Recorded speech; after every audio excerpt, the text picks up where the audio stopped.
Hey chemistry, for those of you who weren't able to make it to the Zoom on Tuesday, I wanted to go over part of the lab assignment you're going to do to make sure that you understand and remember ionic and covalent bonds. So the first thing we did is we actually reviewed the previous PowerPoint to remember the different types of bonds and what their characteristics were. So let me go ahead and pull that over.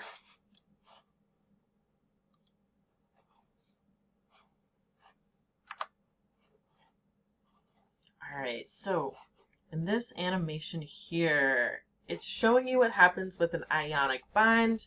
These are bonds formed between metals and nonmetals. Metals have extra electrons they want to get rid of, and nonmetals want more electrons. So what you see in this animation is the sodium loses an electron, and that electron moves to fluorine. That's the blue electron.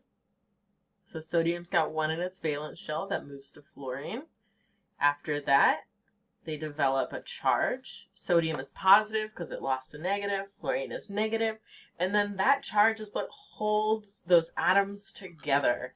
That opposite charges attracting is what holds them together. The other type of bond we talked about last week was covalent bonds. And covalent bonds happen between two nonmetals. So nonmetals all want more electrons.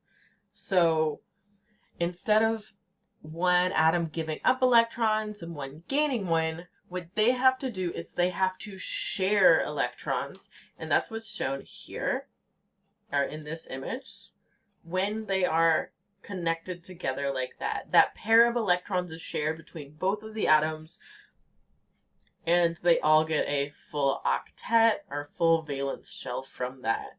I remember this by remembering covalent bonds cooperate, whereas ionic bonds are formed by different ions, or atoms with charges being attracted to each other.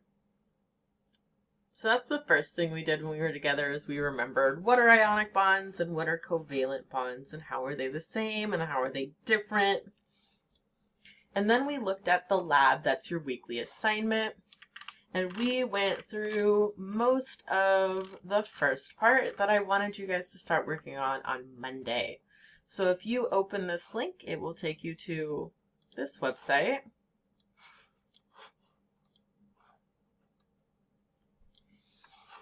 And it says hit the play button to open the simulation. Then follow the instructions to work through the simulation, answer the questions. Part 1, when this opens, it's gonna open in the first tab, which is macro. So you don't have to do anything for part 1 other than drag the conductivity meter into the tank of water.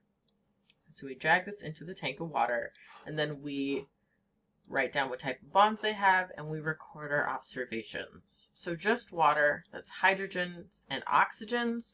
Those are both nonmetals, so this is going to be a covalent molecule, covalent bonds. Sodium is a metal, and chlorine is a nonmetal, so this is going to be ionic and covalent. This sugar molecule, it's got some big numbers, but that doesn't change anything. Carbon, oxygen, and hydrogen are all nonmetals. So that solution is going to have just covalent bonds.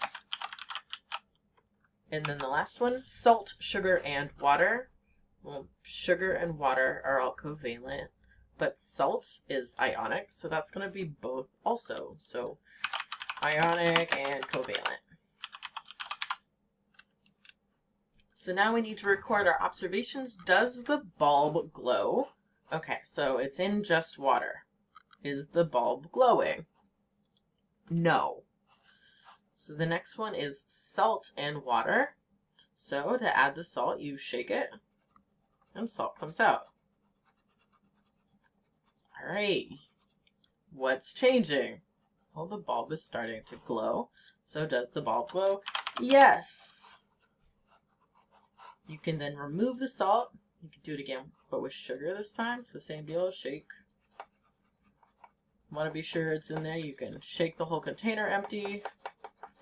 But does it glow? No.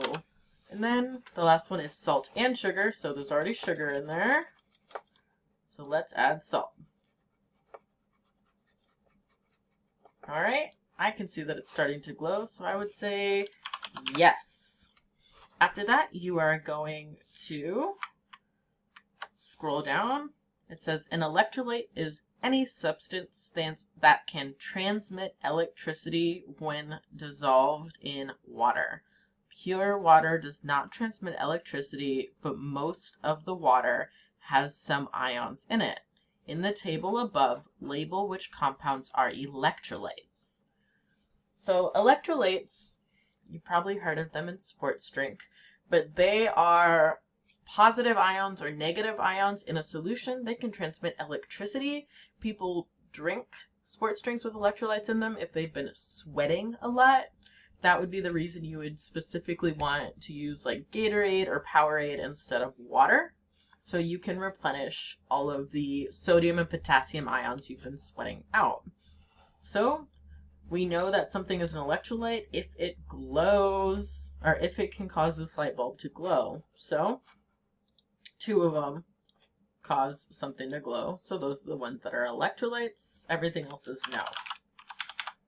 So this column is going to be the same as the does it glow column. All right, and then there's another question here. It asks, use the chart above. What type of compound must be in the solution for electricity to pass through? So look at your rows that do allow electricity to pass and figure out what the pattern is. You are going to write that there. For part 2, it says open the micro tab. So in the simulation, hit micro. And it says add sodium chloride to the water. Describe what happens. What do the different circles represent? So let's add some sodium chloride. All right, so what do these circles represent? There's a graph with a key over here. And it tells us that the pink circles represent Na+, so a sodium ion, and the Cl- ions are represented by the green circles. So what do those represent? They represent the different atoms or ions. Oh, put that in the wrong place. Down here. Okay, and then what happens when the salt mixes with the water? So you can always remove it and try again. You would describe in words what happens when salt mixes with water. I guess I asked the same question twice. What do the different colored balls represent? And then what happens if the water evaporates? So here you're making observations. You can evaporate, do lots of evaporation, and describe what happens when all of the water is gone. Number 4, it asks you to figure out how you can change the concentration of the solution. So this graph shows you concentration.